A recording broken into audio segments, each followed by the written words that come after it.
Greetings, gamers! Welcome to part number 28 of my Let's Play Fire Emblem 4 Genealogy of the Holy War, and in today's episode I have much to do concerning getting to Thove. So, Thove is kind of a very interesting case because you cannot cross the bridge without a certain unit, and as I showed in the last episode, there is only one way to get here without the bridge, and that is through the mountain range from this particular bridge. Now, I'm going to be moving most of the rest of my units up here. I actually think I'm going to move Lewin and Tiltu down here. And the only reason why I'm doing this is because they're not going to be relevant for this fight. I'm going to actually get this village with one of them. Probably Lewin. He's more important to my strategies for this.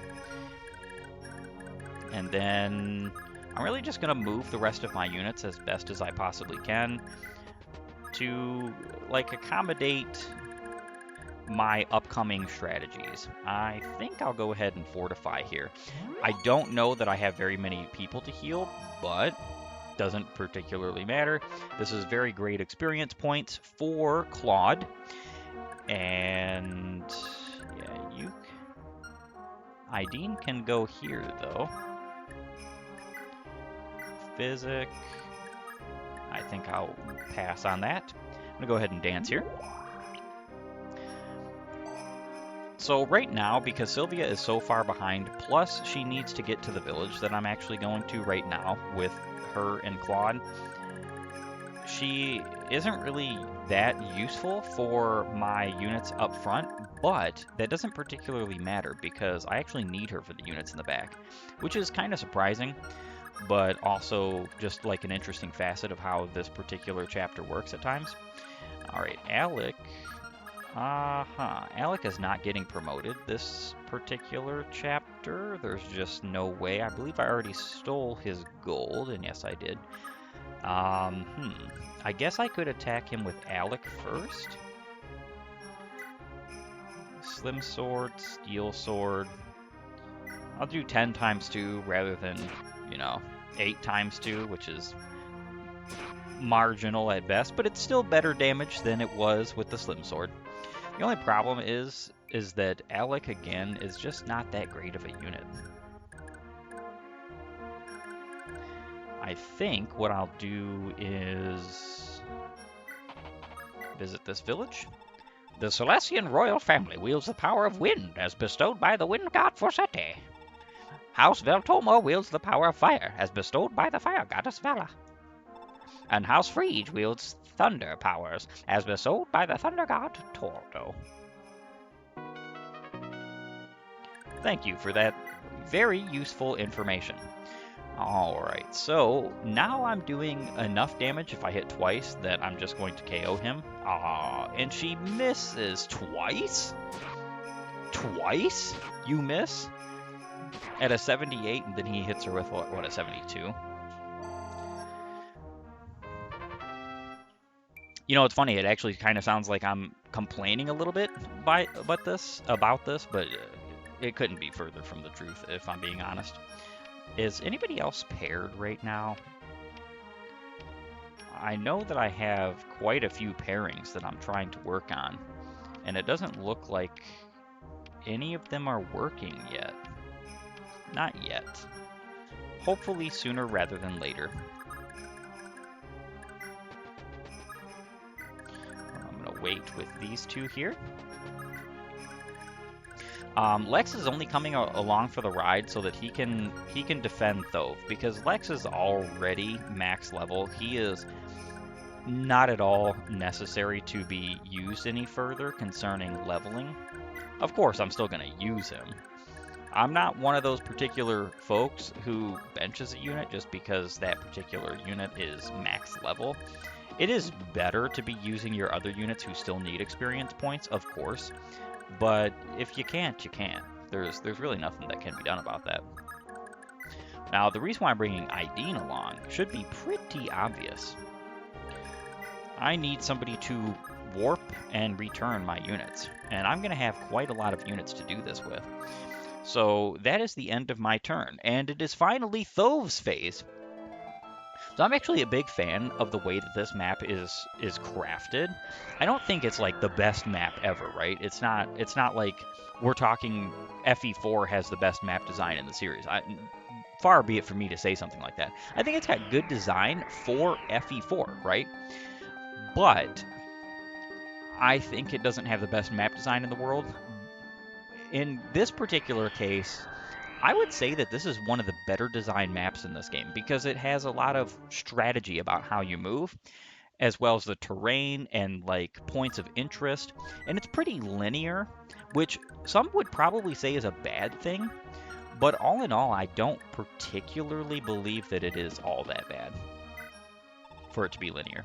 You know how there's a drawbridge over the river, the Thove River? Yeah, that's under the control of Duke Mias, too. If it's still drawn and you don't have the key, you're not getting across. Mind you, if you have a thief's sticky fingers at your service, that might not be a problem. Yeah, so it's kind of funny because he's the last, he's literally the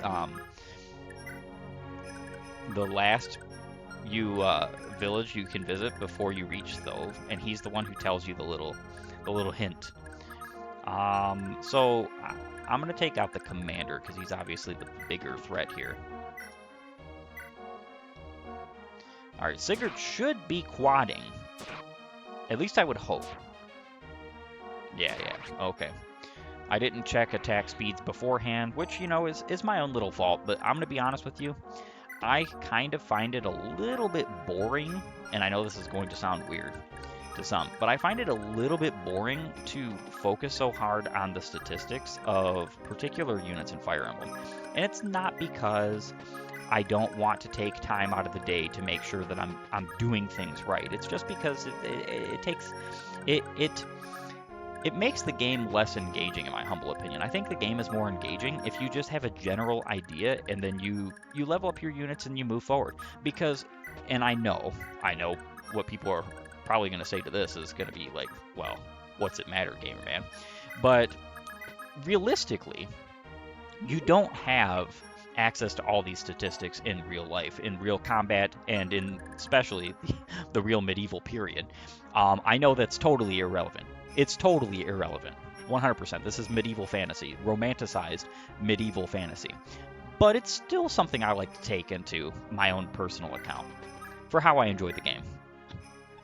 Oh, Lord Sigurd's army is here to save us all. Hang on, aren't you a dancer, miss? If you don't mind, perhaps you could do a little dance for us. It's been so long since we've had a time for respite fun. Yep, not a problem. If you think it'll help everyone cheer up a bit, then I'm gonna dance my feet off. Okay, here we go.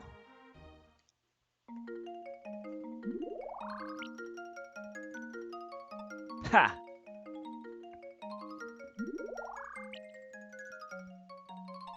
Yeah.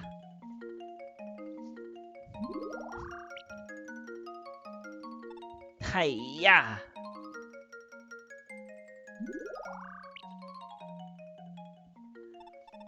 Whew! Well, how about that? Everyone feeling a little bit better? Oh, what fantastic dancing! I don't know how, but I feel like I'm ready to give life my all. I can't thank you enough, miss. Here, perhaps this magical sword will help you out. It ought to do a fine job keeping you safe. So you get the shield sword. I actually kind of wish this weapon was named something different, particularly because I just find the name to be very weird. Shield sword. I don't really know what you would be able to replace that with, and I know that these are like more direct translations, and that's one of the problems of Project Naga compared to like Little Manster. Little Manster, for the most part, is translations that are then localized, which is the right way to do things, right? But this game is almost entirely just direct translations that are English or anglicized rather than Romanized. See, the problem with the older, like the Shia patch, is that it's Romanized. Well, most people don't speak Romanized English. We speak English. So this is better than the old patches for sure. It's just not as good as something that would be localized after translation.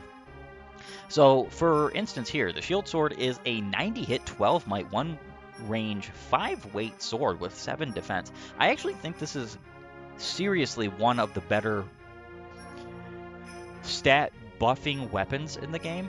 And there's not, well, stat buffing items in the game, I should particularly say, because the holy weapons are obviously going to beat anything like this. The thing is, this is something you could pass around if you really wanted.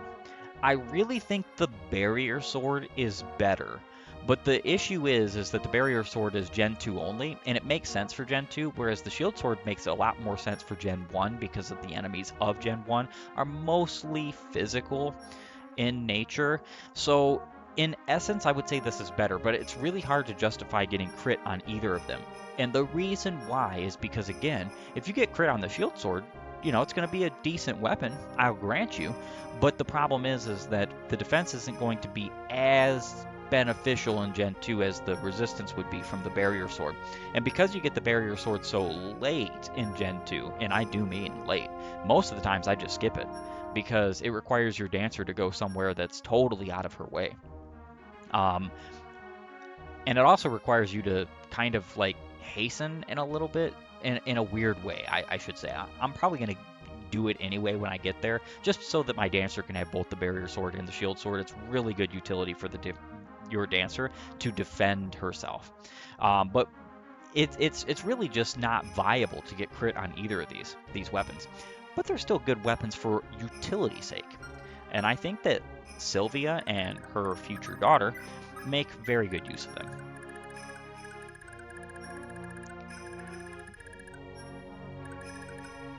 Alright, so Lumen at tilt 2.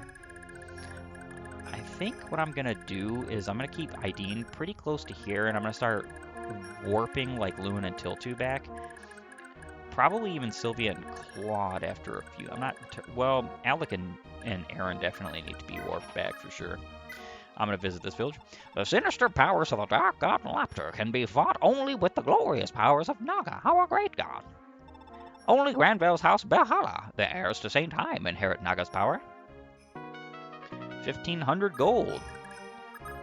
Aaron and them can sit next to each other. I'm actually going to move them out as fast as possible because I do want them to be warped back home. Unfortunately, Noish is going to be, or I should say, Alec is going to be stuck. So any of your units that are mounted but not promoted cannot move past the mountains. Cannot whatsoever. Just incapable. So the problem is that he's going to literally be useless for the rest of this particular chapter. I'm seriously thinking about giving him like this Celestian. I don't know. I don't think that this is an enemy, or he turns into an enemy. No, his affiliation is Celeste. So no, I really don't think that Alec is going to get any more experience points. He does have a little bit more arena he could go through. The problem is the only way he's getting through it is with the Brave Sword, and there is a really big problem with that. So what I'm going to have to do is send both Alec and Aaron back, and just giving you a little bit of a heads up on my strategy. Send Alec and Aaron back, and then what's going to have to happen is that when I send good old Sigurd back, I'm going to have to make sure that I sell his Brave Sword for just a little while and try my hardest to get Alec through the arena. Again, regardless of this fact, Alec is not going to get promoted this chapter. It's a shame. It does mean that he's going to be much less useful than some other units. Alright, so Brave Bow only has 4 kills on it. I need to change that up. So I'm not entirely sure who I want to give KOs to here. I was thinking Azel fight these guys, because Azel will do a better job at this. Maybe I'll have both Azel and Madir sitting here. I think that's actually a really good idea. Both of them.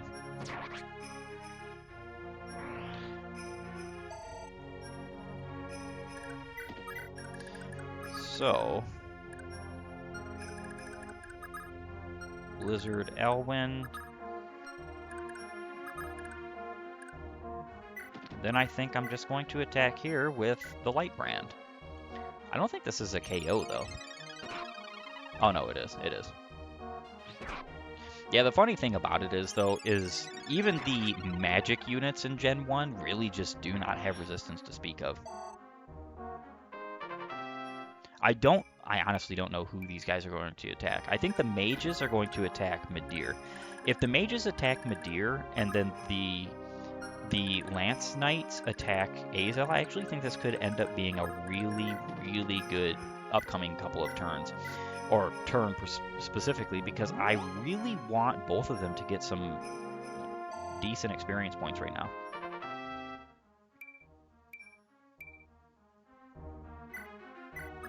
That was a pretty decent level up at Rakessus.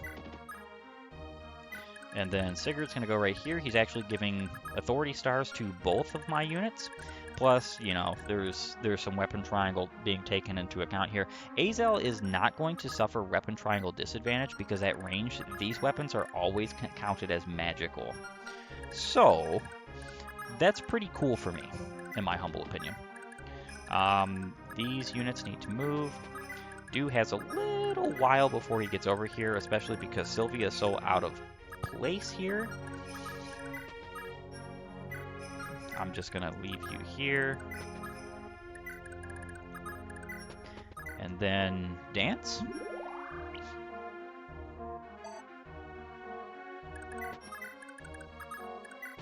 And then you two can wait right here. Visit the last town. Should Prince Kurth's daughter bear a son, that son would be heir to Granville's throne. I dare say this makes Lord Arvis husband to the princess. Quite the influential figure. All right. These two can stay put right next to one another. I want to say, yeah, we have Aaron and Alec.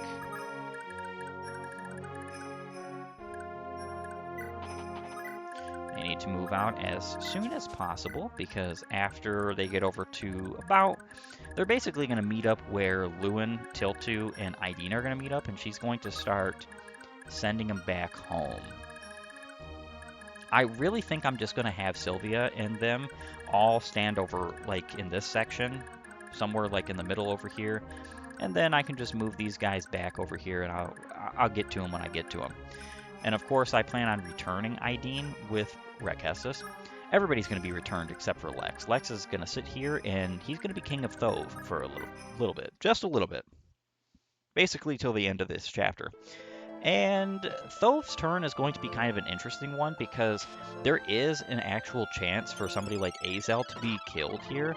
And the reason why is because regardless of Azael's avoid at this current time, especially with Rakessus' charm buff and Sigurd's own authority stars buff, the issue is that there is no terrain for me to use here.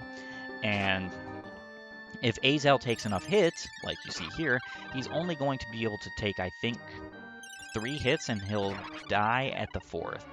I believe he's taking 15 damage per. The mages don't really have a good chance to hit. I'm hoping they go for... I'm really sincerely hoping they go for Midir. The issue is that it's possible that they just think that Azael is a better target for one reason or another. Maybe Midir has more avoid, maybe he's doing way more damage. I'm not entirely sure. Either way, sometimes the enemy AI is very awkward in this game, and it's not always, even though sometimes, or for the most part, it should be dependable what you get out of the AI and what the AI is going to do, but it's not always going to react and act the exact same way. So far, this is turning out to be a pretty darn good turn, especially for Azael's kill counter. It's unfortunate to say the absolute least that Midir's Brave Bow has had virtually no KOs on it, but the problem is that he gets it this chapter. And I think that's a little bit long for the Brave Bow to be waited on. I love this, though. The Thove mages are going after him. There is one other problem, and that is that Myos has a blizzard. So the problem is that not only can Midir and Azael not take too many hits here from the enemies, they also have to make sure that they're not taking too much damage to be killed by Miles. And I'm not really sure why this guy decided to attack Azel. The rest of them were just following suit, doing exactly what I wanted. And then, bim, boom, bam, change of plans. But it's okay. It's not that big of a deal. Do in Rakasis. Alright, I'm going to move you here. Staff mend. Yeah, I plan on taking out the last several units over here with these particular units. And am I wrong here? Oh yeah, okay, so Miles only has a tornado. I think it's his brother who has a blizzard. Next turn, if I'm not mistaken, will be the turn I'm able to hit the bridge, which will be good.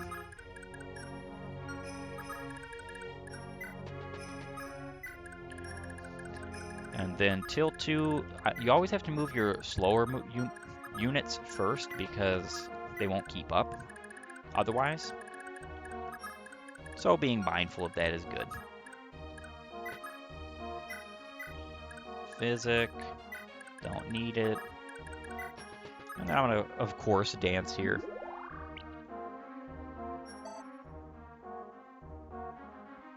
Sylvia is so fast with her movement that she doesn't particularly care about... Alright, I'm going to move you here. About how far or near she is from your units anymore. She'll get to them sooner or later. And I think that's pretty much everybody. There is the Sigurd Claude talk I could do, but it's just not possible now. I would have to wait a couple of turns before I was able to do it. And time to go right here. What? Just one of these locks? Come on, at least give me a challenge. Ta-da! And there we go. I'm ready to begin my onslaught of Thove. Attack, brave bow. Okay, so I'm only doing 14 times 2 here, but it would actually be 28 times 2, which is only 56. That's not enough. I guess what I could do is soften him up a little bit. Brave Axe, 42. I'm doing way too much damage there. Let's just hit him with a Silver Axe.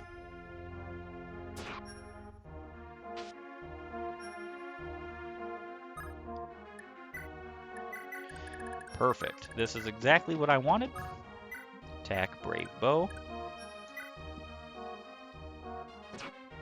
And you are gone. Thank you, Lex. Doing some softening for Midir. Midir definitely needs it, especially needs the KOs.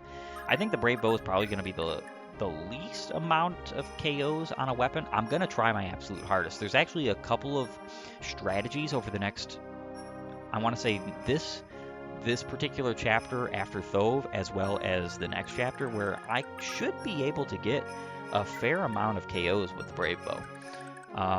And that's pretty great, in my humble opinion.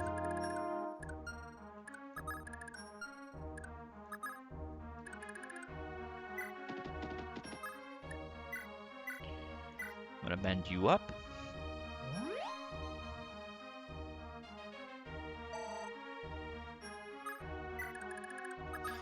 And I'm going to sit right here with the light brand. And this is a definite KO. The guy only has 1 resistance.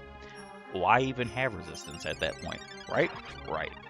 Crazy how the enemies even have something like that. 1 resistance. What is that doing for you? These two can stay next to one another. And Alec and Aaron can keep moving forward.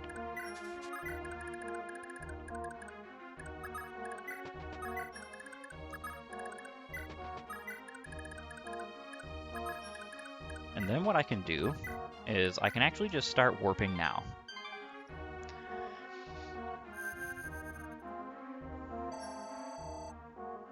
What's cool is I'll actually be able to warp a second time. Just like so.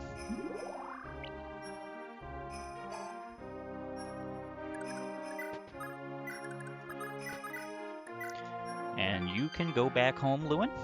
That's perfect.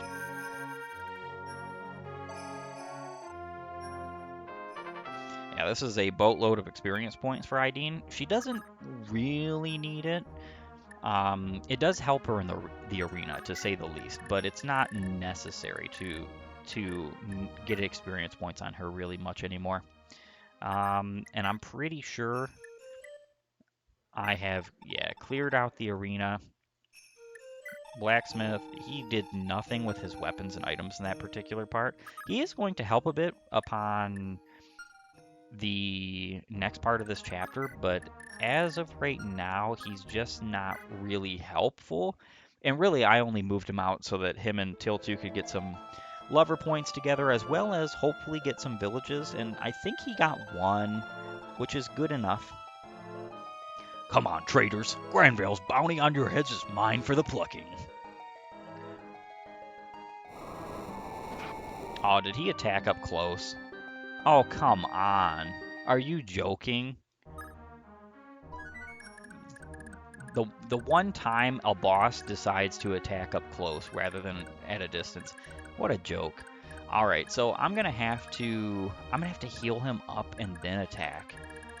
Oh my gosh, that's such an that's annoying. That's honestly annoying. So what I'm gonna do here is mend.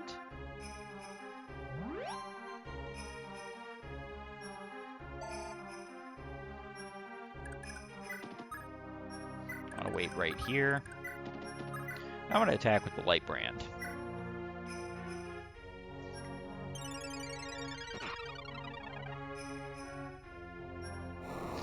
Okay. I was expecting a hit, but it's not that big a deal. Alright, Myos has been taken to pretty low HP. That's nice. And I should be able to Brave Bow here and just win.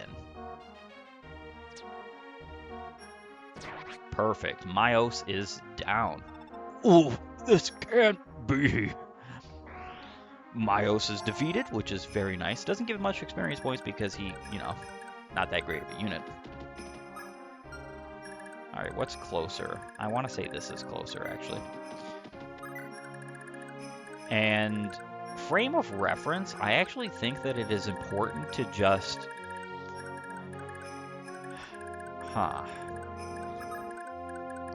Yeah, I really think that it is important to just start, or to just seize the particular castle. The only problem is, though, is that I can't return Sigurd just yet. So because I can't return just yet, I'm going to wait on that. Just a moment. Maybe just a single turn.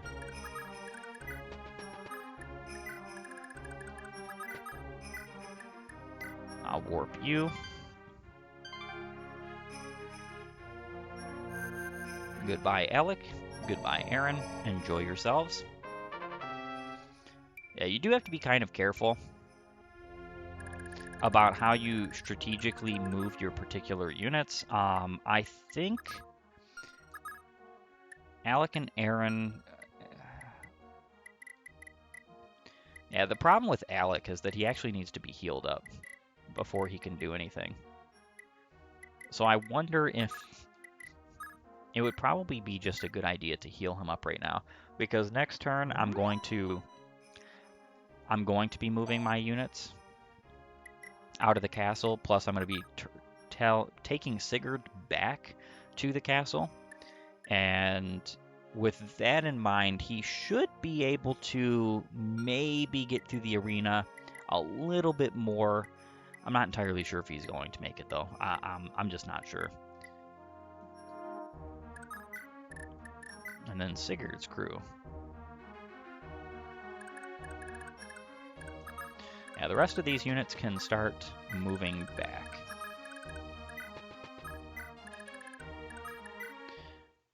And then, of course, this turn, Sigurd will be seizing and then being returned back.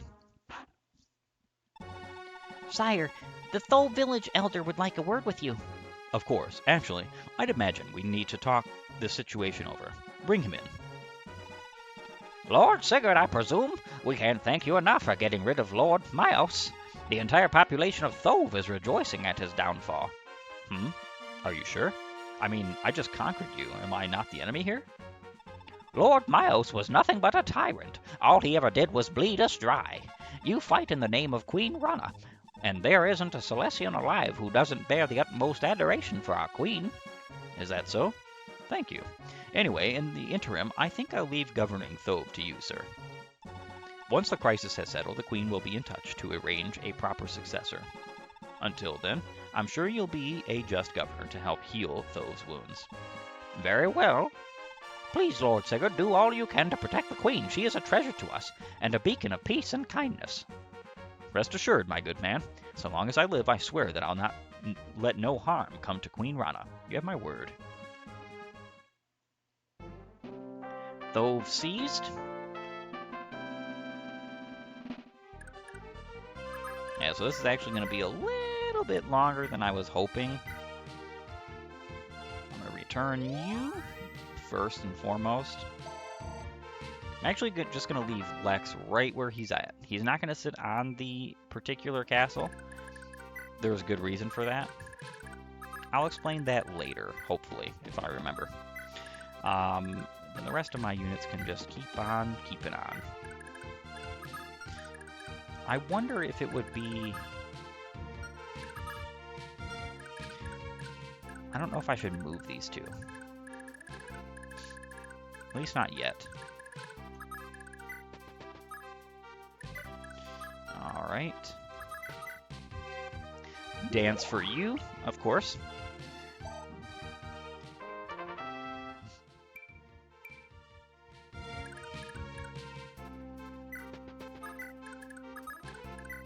I'll move you guys up here to wait for the oncoming units and so on and so forth. Tiltu, Bridget, and Lewin. Yeah, so Tiltu and Lewin can just move out of the castle now. They need to move as quickly as possible over to this bridge.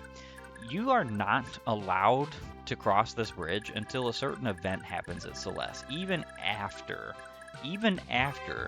you deal with seizing the castle. It's why I didn't want to wait necessarily too long, because after a while it's just kind of a pointless wait. So with that in mind, however, I unfortunately am going to have to take a short little break from this wonderful game and end off this episode. I want to thank you for joining me. If you like my content, please upvote and follow, or like and subscribe depending on the platform that you have chosen. Leave a comment down below, and while you're at it, have a great and glorious day gaming.